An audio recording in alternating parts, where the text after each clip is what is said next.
AP express news చూద్దాం. మన్యం జిల్లా కొండాపురంలో అన్నదాత సుఖీభవ పథకాన్ని ఎమ్మెల్యే నిమ్మక జయకృష్ణ ప్రారంభించారు. కేంద్ర రాష్ట్ర ప్రభుత్వాలు కలిపి ఒక్కో రైతు అకౌంట్లో 7,000 రూపాయలు జమ చేయనున్నట్లు తెలిపారు. కూటమి ప్రభుత్వం రైతుల సంక్షేమం కోసం నిరంతరం ఆలోచిస్తుందని చెప్పుకొచ్చారు.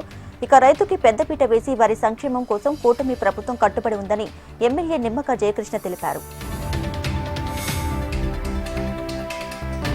అన్నదాత సుఖీభవ పథకంలో 7 లక్షల మందికి కోత విధించారని వైసీపీ మాజీ ఎమ్మెల్యే రాచమల్లు శివప్రసాద్ రెడ్డి ఆరోపించారు. కడపలోని పార్టీ ఆఫీసులో ఏర్పాటు చేసిన సమావేశంలో ఆయన మాట్లాడారు.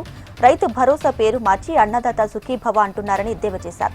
పేరు మార్చినా పర్లేదు, కానీ రైతులకు మేలు జరిగితే చాలని చెప్పారు. ఏ ఒక్క రైతుకి సీఎం చంద్రబాబు మేలు చేస్తాడనే విశ్వాసం తమకు లేదన్నారు రాచమల్లు. అన్నదాత సుఖీభవ పీఎం కిసాన్ నిధుల విడుదల కార్యక్రమాన్ని శ్రీకాళహస్తిలో లాంఛనంగా ప్రారంభించారు. కార్యక్రమానికి ఎమ్మెల్యే బొజ్జల సుధీర్ రెడ్డి, కలెక్టర్ వెంకటేశ్వర్లు ముఖ్య అతిథులుగా హాజరయ్యారు. అనంతరం రైతన్నలకు అన్నదాత సుఖీభవ పీఎం కిసాన్ చెక్కులను అందజేశారు. సూపర్ 6 హామీల అమలులో భాగంగా అన్నదాత సుఖీభవ పథకాన్ని రైతుల ఖాతాలో జమ చేస్తున్నట్లు ఎమ్మెల్యే బొజ్జల సుధీర్ రెడ్డి చెప్పారు. రైతులకు అన్ని విధాలుగా ఆదుకోవడానికి కేంద్ర రాష్ట్ర ప్రభుత్వాలు ఎన్నో పథకాలు అమలు చేస్తున్నాయని ఎమ్మెల్యే కళా వెంకట్రావు అన్నారు. విజయనగరం జిల్లా పత్తికాయ పాలవలసలో అన్నదాత సుఖీభవ కార్యక్రమంలో పాల్గొన్నారు. సీఎం చంద్రబాబు ప్రకటించిన సూపర్ 6 పథకంలో రైతులకు అండగా ఉండేందుకు ఈ పథకాన్ని అమలు చేసినట్లు ఆయన చెప్పారు. రైతుల సంక్షేమమే లక్ష్యంగా కూటమి ప్రభుత్వం పనిచేసిందని మంత్రి సంధ్యారాణి చెప్పారు. మన్యం జిల్లా సాలూరులోని పెద్దగడ్డ రిజర్వేర్ నుంచి సాగునీటి విడుదల కార్యక్రమంలో ఆమె పాల్గొన్నారు. అనంతరం రిజర్వేర్ నీటి గేట్లను ఎత్తి నీటిని విడుదల చేశారు. పెద్దగడ్డ రిజర్వేర్ నుంచి 30 క్యూసెక్ల నీటిని విడుదల చేస్తున్నారని, దీంతో మొత్తం 12,221 ఎకరాల పంటలకు సాగునీరు అందుతుందని చెప్పారు. ఈ ప్రాజెక్టు ద్వారా 3 మండలాలకు సాగునీరు అందుతుందని మంత్రి సంధ్యారాణి తెలిపారు. అన్నమయ్య జిల్లా గాలివీడిలోని వెలుగులు ప్రాజెక్టు నుంచి కుడి కాలువకు నీటిని విడుదల చేయనున్నారు. మంత్రి మండిపల్లి రాంప్రసాద్ రెడ్డి చేతుల మీదుగా నీటిని విడుదల చేయించినట్లు ప్రాజెక్టు డీఈ భాస్కర్ బాబు తెలిపారు. గత కొంతకాలంగా ఖరీఫ్ సీజన్లో పలు పంటలకు సాగు కోసం ప్రాజెక్టు నుంచి నీటిని విడుదల చేయాలని రైతులు విజ్ఞప్తి చేశారన్నారు.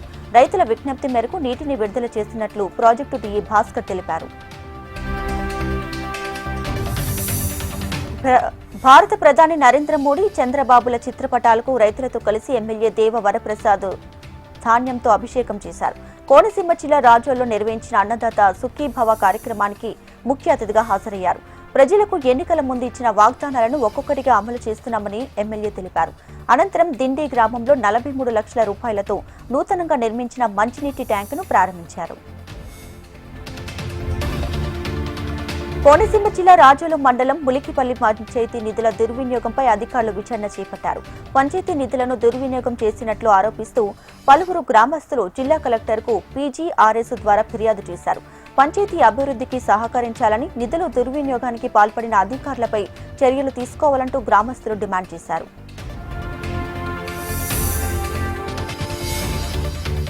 అనకాపల్లి జిల్లా కసింకోటలో అక్రమంగా తరలిస్తున్న 262 కేజీల గంజాయిని పోలీసులు పట్టుకున్నారు. గంజాయి ఒరిస్సా నుంచి తమిళనాడుకు తరలిస్తున్నట్లు పోలీసులు గుర్తించారు. గంజాయి అక్రమ రవాణాకు పాల్పడిన 4గురిని పోలీసులు అరెస్ట్ చేశారు. మరో 3 పరారీలో ఉన్నట్లు పోలీసులు చెప్పారు. నిందితుల నుంచి వాహనాలు, సెల్ ఫోన్లు, నగదును సీజ్ చేసినట్లు పోలీసులు తెలిపారు. తనను అకారణంగా ఉద్యోగం నుంచి తొలగించారంటూ ఓ పాఠశాల వంట మనిషి ఆవేదనతో ఆత్మహత్యకు పాల్పడింది. నంద్యాల జిల్లా డొక్క సీతమ్మ పాఠశాలలో 20 సంవత్సరాలుగా వంట మనిషిగా పనిచేస్తుంది.